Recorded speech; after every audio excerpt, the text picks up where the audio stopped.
Otep à tous, bien-aimés frères et sœurs. J'ai l'impression que les Congolais de Brazzaville, plutôt de la RDC, sont en train de commettre la même erreur que ceux qui ont fait partir Mobutu. Sont en train de commettre la même erreur que Kabila, Mounzei, le père, Kabila le père. Vous avez, c'est-à-dire que, en fait, les Congolais sont manipulables. Nous sommes manipulables. On nous manipule, mais alors facilement. Surtout avec un peu d'argent. Et puis aujourd'hui, avec la communication, le système de communication, ben alors on devient très vulnérable. Pourquoi je dis ça? Les amis, regardez ce qui se passe actuellement. Une partie du Congo est occupée par les Rwandais. Aujourd'hui, l'armée et les Wazalendo sont en train de faire de leur mieux, se battre. Malgré toutes les trahisons qu'il y a pour essayer de récupérer. Il y a déjà une bonne partie qui a été récupérée. Parce que ce n'est pas parce qu'on ne le dit pas sur RFI et France 24 ou aux Nations Unies. Les rapports des Nations Unies, vous voyez que c'est toujours à sens unique. Quand c'est les Rwandais qui avancent, qui occupent les territoires, ils sautent, ils font la fête. On avait dit aux Congolais, les Américains ont dit aux Congolais, si vous chassez Mobutu, si vous neutralisez Mobutu, si vous débarrassez de Mobutu, vous aurez le développement. Votre problème, c'est Mobutu. Il suffit que vous lâchez Mobutu, vous allez voir, vous allez vous développer. 25 ans, 30 ans après, où en sommes-nous? 25 ans après, où en sommes-nous, les gars? Il y a le développement au Congo démocratique. Hein? Il y a même seulement l'amorce, c'est-à-dire le début du commencement du développement. Non. Il n'y a rien. Il n'y a aucun signe. Et c'est la faute à qui? C'est la faute aux Congolais d'abord. Il faut qu'on se dise les vérités. Qui se font manipuler, mais alors comme des enfants. C'est comme si c'est des gens qui n'ont jamais appris l'histoire. C'est comme si c'est des gens qui ne savent pas ce que c'est que l'histoire. Je ne parle pas de tous, il y en a qui sont très conscients, qui sont réalistes. Mais la majorité des Congolais, ceux même qui sont diplômés, hyper diplômés, ils n'ont jusqu'aujourd'hui n'ont pas compris qu'ils avaient été trompés. Même quand Kabila lui-même, qui avait commis l'erreur, a cherché à corriger, mais c'était trop tard, parce qu'il avait déjà été infecté, pratiquement le cancer avait pris tout son corps. Ben oui. Quand Kabila a compris qu'il s'est fait avoir, il était trop tard. L'armée était contrôlée par les Rwandais, l'administration était contrôlée par les Rwandais, et donc ils étaient, mais alors dedans. Aujourd'hui, on voit encore des Congolais qui disent non, les Tutsis, les Hutus sont ceci, sont cela, alors qu'ils sont tous pareils. Tutsis, Hutus, toi, ils sont tous pareils. C'est la même catégorie de personnes. Ils sont tous méchants. Et jusqu'au niveau supérieur, personne ne comprend ça. Quand Kabila le fils arrive, lui, il n'est pas Congolais, il est Rwandais. Un étranger. Vous croyez qu'il va faire quoi? Vous voyez l'étranger qui occupe la Côte d'Ivoire, qu'est-ce qu'il fait là-bas? Hein? Et les Ivoiriens sont prêts à prendre encore un autre étranger. Vous croyez que ça va changer quoi? Donc, les amis, vous voyez, on ne peut pas commettre la même erreur une fois, deux fois, trois fois. Je ne défends pas Mobutu. Je n'ai pas dit qu'il n'est pas un dictateur. Il n'a pas été un dictateur. Cynique même. Dur. Mais la procédure qu'il a fait partir est celle qui est à l'origine des problèmes que nous avons aujourd'hui. Les amis, la procédure qui a fait partir Mobutu est celle qui est à l'origine du problème que nous avons aujourd'hui. D'un Congo occupé. D'un Congo où tout le monde vient se servir. C'est ce que les Occidentaux voulaient. Vous avez des Congolais qui sont même proches de Tshisekedi, qui sont contents, qui se réjouissent aujourd'hui parce que il y a changement de gouvernement aux États-Unis. Ah bon, ça va apporter quoi aux Congolais? Ça va changer quoi aux Congolais? Ils pensent que le nouveau président qui a été élu, qui va prêter serment le 20 janvier prochain, sera là pour travailler pour le Congo, pour le bonheur du Congo. Mais c'est tellement naïf. Quand des Congolais pensent comme ça, moi je me dis, alors que ce sont des Américains qui sont à l'origine de cette situation. Mais celui qui vient là, il était là déjà. 2016-2020 qui était président, c'est pas lui. Il avait fait quoi? Il avait arrêté la guerre, il avait chassé les Rwandais, il les avait condamnés aux Nations Unies, il avait pris des résolutions, il avait mis sous embargo le Rwanda. Non. Non, les gars. Qui a bu boira, ce qu'il avait fait là, c'est ce qu'il vient de faire encore. C'était lui le premier à dire que non, les pays africains, c'est des bullshit, c'est des trucs de cul. C'est pas des États. Des failed states, c'est-à-dire que des États faillis, où il n'y a rien à obtenir là-bas. Alors que le Congo, c'est leur chose. Enfin, c'est pas leur chose, mais ils en ont fait leur chose. Donc, arrêtons, il faut que ça s'arrête maintenant. Il faut que les gens se ressaisissent.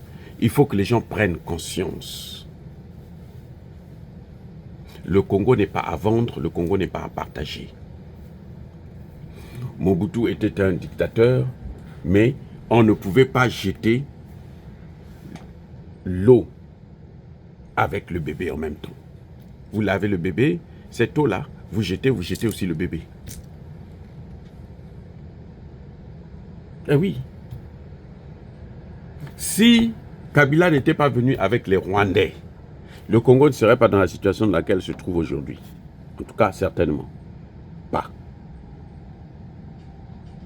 Les Rwandais n'auraient pas infecté un grand pays comme celui-là. C'est-à-dire que c'est comme si c'est une souris qui avale un éléphant. C'est-à-dire que c'est incroyable. Et comment ils gagnent? Comment les Rwandais gagnent les territoires? Juste par la gestion du numérique, de l'information. On donne de l'argent à un chef qui dit, bon, repli tactique. Tout le monde a, et on va faire repli tactique. Après, ils viennent, ils occupent et ils y restent. Et les gens acclament. Mobutu avait des défauts, mais Kabila est venu faire pire. Parce qu'il a mené des mercenaires, il a mené des criminels, il a mené des génocidaires qui sont venus en ce moment, ils sont en train de faire un travail mais incroyable. C'est du jamais vu dans le monde entier, c'est du jamais vu. Ce que les Rwandais sont en train de faire au Congo, c'est du jamais vu. C'est une innovation que les Américains sont en train de faire avec les Rwandais. Donc arrêtez d'être là. Tshisekedi n'est pas parfait. Je vous le garantis. Tshisekedi n'est pas parfait. Il a trop de défauts même. Surtout dans la gestion. Je ne sais pas s'il a fait des études, s'il n'a pas fait des études. Parce que quand je vois comment il fait pour nommer ses dirigeants, il a fait un changement dans l'armée. C'est très bien, nous sommes d'accord que ceux-là avaient failli. Mais ceux qui avaient failli, où est-ce qu'il les a amenés? Le chef d'état-major est où? Il est son conseiller militaire. Donc, le nouveau chef d'état-major, là, tout ce qu'il fait, là, il doit avoir l'aval de son conseiller militaire. Parce que c'est lui qui va dire à Tshisekedi si c'est bon ou pas bon, ce qu'il a la nouvelle technique qu'il est en train d'employer. Et lui n'a aucun intérêt qu'il puisse réussir là où lui, il a échoué. Mais regardez un peu, ça va de soi. Quel est son intérêt de voir que l'autre qu'il a remplacé réussisse, et puis lui qui a été rabaissé, mis à la cathode, il n'avait pas réussi. Donc il fera tout pour mal conseiller le président. Il prend une autre région qui est en paix, pour l'instant, le Congo central, Kinshasa et autres, ils nomment quelqu'un qui a échoué dans le Nord Kivu à la tête de cette... C'est comme s'il n'y avait que ceux-là. Il y a un problème, les gars. Il y a un problème avec Tshisekedi. Mais, tant qu'à faire, ils nomment un Rwandais à la tête du Kivu pour gérer les opérations dans le Kivu. Bon, peut-être qu'il est sûr que celui-là ne va pas le trahir. Mais à ma connaissance, c'est souvent très, très, très difficile. À moins qu'on lui ait promis, si lui, il réussit là, on l'amène rentrer dans Kigali pour faire de lui le président, et puis afin qu'il y ait la paix entre les deux pays. Si c'est ça la stratégie, je comprends. Mais est-ce que c'est pour autant que il faut salir l'armée, il faut salir les Wazalendo, il faut chercher à... Il y a des gens qui sont même contents, se disent que, oh, Biden est venu là-bas, il va tuer. C'est pour neutraliser Tshisekedi. Ils sont contents pour ça. Mais c'est une institution. Ne voyez pas Tshisekedi comme étant un individu. C'est une institution. Si il tombe, comme vous avez fait avec Mobutu là, le Congo sera déstabilisé depuis Kinshasa. Et ça va être encore plus dur de régler la situation. À la fois à l'Est et aussi à Kinshasa même.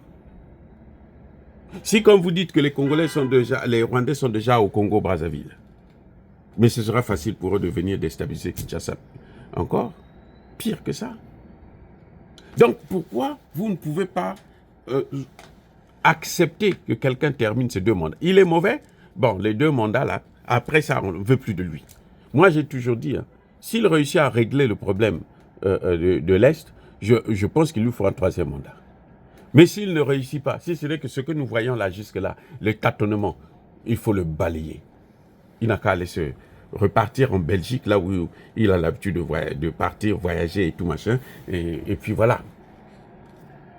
Mais ça ne peut pas, c'est ça que nous voulons. On ne peut pas déstabiliser une institution, parce que l'homme qui est à la tête de cette institution, vous ne l'aimez pas.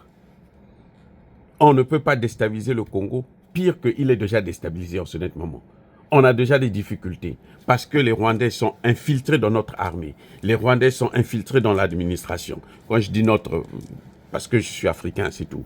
Hein, et puis parce que je soutiens le Congo. Mais arrêtons avec ça. Il faut avoir un peu de recul. On ne peut pas nous manipuler tout le temps, pour les mêmes choses. On vous fait croire que non, vous aurez mieux. On a vu aujourd'hui l'opposition, les Fayoulou, les machins, ils sont pires que Tshisekedi. Ils sont en train de le montrer là. Fayoulou, même pendant la campagne électorale, n'a pas mis pied à Goma. Là où il y a des conflits. Alors, Moïse Katumbi, lui, c'est même pas la peine. Lui, il n'est même pas congolais. Mais comment on peut continuer à vivre avec des gens qui sont comme des moutons? C'est incroyable. Le Congo est un grand pays qui a beaucoup de cadres. Et puis il y en a qui, juste parce que, bon, ils ont des réseaux sociaux, ils parlent dans les médias et tout, et ce sont eux qui racontent n'importe quoi et qui veulent détruire tout un pays. Non, ça ne suffira plus. Les Américains ne passeront plus par un certain nombre de Congolais ou des Rwandais pour détruire le Congo. Parce que nous avons besoin du Congo. L'Afrique a besoin du Congo, d'un Congo stable, un Congo qui s'élève. Pour que l'ensemble du continent puisse s'élever. Ça, ceux qui n'ont pas compris ça, tant pis pour eux. Dire cela, c'est inciter à la haine ou à la violence. Non, il y a ma colère, il y a ma lèvre. Encore une fois de plus, soyez bénis, abondamment bénis par le Dieu de l'éternité, par nos ancêtres évangélisés. Vive l'Afrique éternelle, j'ai dit et j'assume.